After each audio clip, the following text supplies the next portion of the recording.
Hey guys, welcome back to my channel. Thank you for watching, liking, subscribing, and commenting. Guys, I really appreciate you, and it's because of you that I do what I do.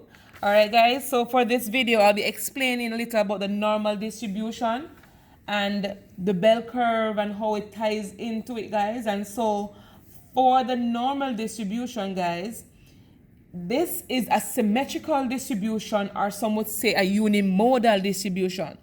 So once you say the symmetrical, guys, we know that the left hand, if you should find the center of your distribution, even though this is not drawn to scale, if you should fit the left hand side, the right hand side on the left hand side, guys, you should fit perfectly or closely. All right, guys, and so for this, we know that the mean, the mode, and the median is at the center of the distribution. And some may be wondering what this thing I draw here is called. It is known as the bell curve. All right, guys? And so for the bell curve, they have a certain things you can identify from it, especially when it's normal, meaning it's symmetrical. We know that the mean is equal to the mode is equal to the median, the mean is equal to the median. And so all three, they are equal, guys.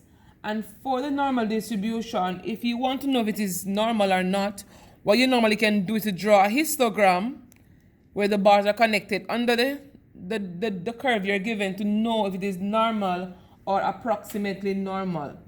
All right, guys, and so for this video, I'll help you to understand that once your distribution is normal, when you want to identify the spread of your data, we talk about the standard deviation. And standard deviation is basically how spread out your data is from the mean. All right, guys? We talk about the mean and standard deviation for normal distribution. Hence, we can identify if a distribution has a small or large standard deviation. So we have three bell curves going on right here. So I'm going to go in and put a center to it.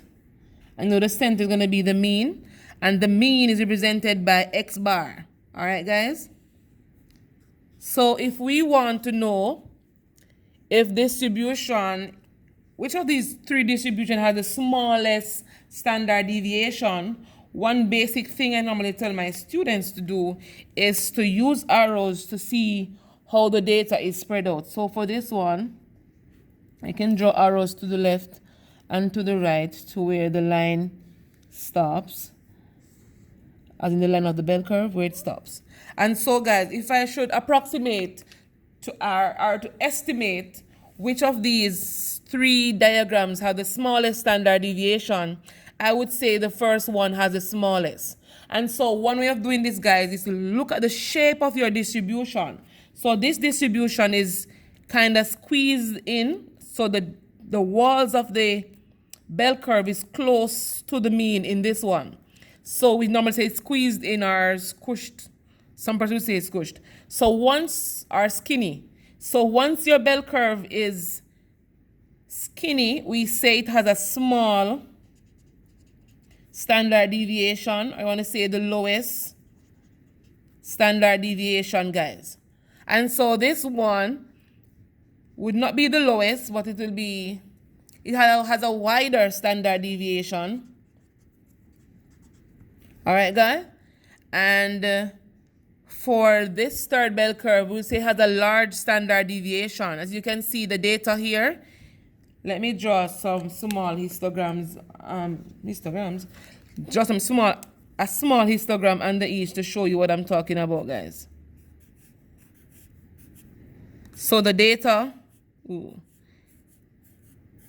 guys, is spread out from the mean. If you draw one here, you see the data is very close to the mean. And that's how you describe your distribution, guys, to see whether it has a small standard deviation or a large standard deviation. So for this one, we will say this one has a large standard deviation. And having a large standard deviation, meaning that each data value deviates from the mean and the value you get is a very large value. And so that's how we basically came about with describing the distribution once you are not given data values to work with. All right, guys. So once you are asked to estimate or to determine the distribution of the standard of the data, meaning the spread of the data, we know that we can use what we know based on the shape of your bell curve.